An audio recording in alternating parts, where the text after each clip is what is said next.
Welcome to our channel. நம்ம சேனலில் அரசு வழங்கக்கூடிய ஆவணங்கள் பெறக்கூடிய சான்றிதழ்களில் என்னென்ன எவ்வாறு சமர்ப்பிக்க வேண்டும், அதற்கு சமர்ப்பிக்க வேண்டிய பதிவேற்றம் செய்ய வேண்டிய விண்ணப்பிக்கும் முறைகள் என்ன, பதிவேற்றம் செய்ய வேண்டிய ஆவணங்கள் என்ன, அதை பற்றி தான் பார்க்கணும். இதில் பார்த்தீங்கன்னா இன்றைய தினம் வருமான சான்று பெறுவது எப்படி, வருமான சான்று பெறுவதற்கான விண்ணப்பிப்பதற்கான தேவையான ஆவணங்கள் என்ன, அதான் அந்த வீடியோவில் பார்க்க போகிறோம். குறிப்பாக பார்த்திங்கன்னா வருமான சான்று அனைத்து விதமான தகவல்களுக்கும் அரசு சம்பந்தமான உதவித்தொகைகளும் அரசு சம்பந்தமாக வழங்கக்கூடிய நலத்திட்டங்களை பெறுவதற்கும் கடன் உதவி திட்டங்களை பெறுவதற்கும் அதுவே பள்ளியில் குழந்தைகளை சேர்ப்பதற்கும் அவர்களுக்கு அந்த பள்ளிகளில் கிடைக்கக்கூடிய அரசு வழங்கக்கூடிய உதவித்தொகைகளை பெறுவதற்கும் வருமான சான்று மிகவும் அவசியமாக இருக்கிறது.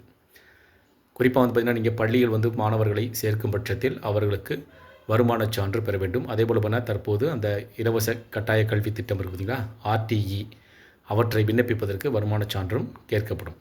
அதேபோல் இலவச தையல் இயந்திரம் பெறுவதற்கும் இலவச ஸ்கூட்டர் பெறுவதற்கும் மானியங்களை விவசாய மானியங்களை பெறுவதற்கும் அரசு பார்த்திங்கன்னா குறிப்பாக வருமான சான்று கட்டாயம். இந்த மாதிரி வருமான சான்று நீங்கள் பெறுவதற்கு என்னவானா அது பக்கத்தில் இருக்க இ-சேவை மையத்திற்கு சென்றீங்க அப்படின்னா அதை நீங்கள் விண்ணப்பிக்க முடியும். நீங்களே இணையதளத்தின் மூலமாக ஆன்லைனில் நீங்களே எளிய முறையில் சமர்ப்பிக்கவும் முடியும். இந்த வகையில் வருமான சான்று பெறுவதற்கான தேவையான ஆவணங்கள், வருமான சான்றுக்கான இணையதளத்தில் பதிவேற்றம் செய்யும்போது நீங்கள் கொடுக்க வேண்டிய ஆவணங்கள் ஃபோட்டோ, அதாவது வருமான சான்று கேட்டு விண்ணப்பிக்கக்கூடிய விண்ணப்பதாரரின் புகைப்படம், தற்போது இருக்கக்கூடிய புகைப்படத்தை சமர்ப்பிக்க வேண்டும்.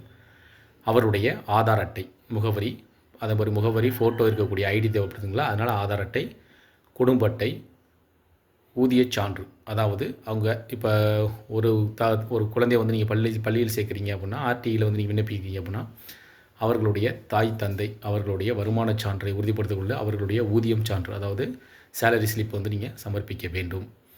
இந்த வருமான சான்று நீங்கள் அதேபோல் ஒரு இலவச தையல் இயந்திரம் பெறுறீங்க அப்படின்னா அதனால் உங்களுடைய குடும்ப வருமானம் என்ன அப்படின்றதுக்கான ஊதிய சான்று அதாவது மந்த்லி சேலரி இன்கம் எவ்வளோ இருக்குது அப்படின்றதுக்கு இந்த வருமான சான்றை சமர்ப்பித்தால் உங்களுக்கு இலவச சலுகைகள், அரசு வழங்கக்கூடிய இலவச மானிய திட்டங்களை பெறுவதற்கும் இந்த வருமான சான்று உதவுகிறது. குறிப்பாக பார்த்திங்கன்னா இலவச தையல் இயந்திரம், இலவச ஸ்கூட்டர் பெறுவதற்கு, அதாவது குழந்தைகள் பள்ளியில் பார்த்திங்கன்னா கிடைக்கக்கூடிய சான்றது, அரசு வழங்கக்கூடிய உதவித்தொகை பார்த்திங்கன்னா தற்போது வழங்கப்பட்டு வருதுங்களா, அந்த உதவித்தொகை பெறுவதற்கு கண்டிப்பாக நீங்கள் வருமான சான்றிதழ் சமர்ப்பிக்க வேண்டும். அந்த வருமான சான்று அவர்கள் குறிப்பிட்ட தொகையில் இருப்பதை உறுதி செய்த பின்னர் அதற்கான மானியங்களும் சலுகைகளும் தொடர்ந்து வழங்கப்படும்.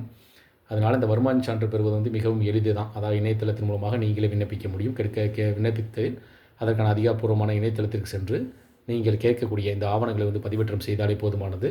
உங்களுக்கான வருமான சான்று எளிய முறையில் கிடைக்கும். இதேபோல் மீண்டும் ஒரு பயனுள்ள தகவலில் சந்திக்கலாம். நன்றி. இந்த வீடியோ பிடிச்சிருந்துச்சுன்னா இந்த வீடியோக்கு ஒரு லைக் பண்ணுங்கள். இது உங்களுக்கு பயனுள்ளதாக இருக்குது அப்படின்னா இதை கமெண்ட் பண்ணுங்கள். அதேபோல் உங்களுடைய சொந்தங்கள் அனைவருக்கும் இதை நீங்கள் ஃபார்வர்ட் பண்ணுங்கள். ஏன்னு கேட்டிங்கன்னா இது கண்டிப்பாக அனைவருக்கும் ஒரு பயனுள்ள தகவலாகவே இருக்கும். ஏன்னு கேட்டிங்கன்னா வருமான சான்றுன்றது மிகவும் அவசியமான ஒன்று. எந்த ஒரு பணிகளை செய்வது அரசு மானியங்களை பெறுவதற்கும் இது மிகவும் உதவியாக இருக்கக்கூடிய வருமான சான்று சமர்ப்பித்து கொடுக்க வேண்டும். அதனால் வருமான சான்று சமர்ப்பிக்க தேவையான ஆவணங்கள் ஃபோட்டோ, ஆதார் அட்டை, குடும்ப அட்டை, அதுமாதிரி ஊதிய சான்று, அதாவது மந்த்லி சேலரி ஸ்லிப் நீங்கள் கொடுக்கணும். சரிங்களா?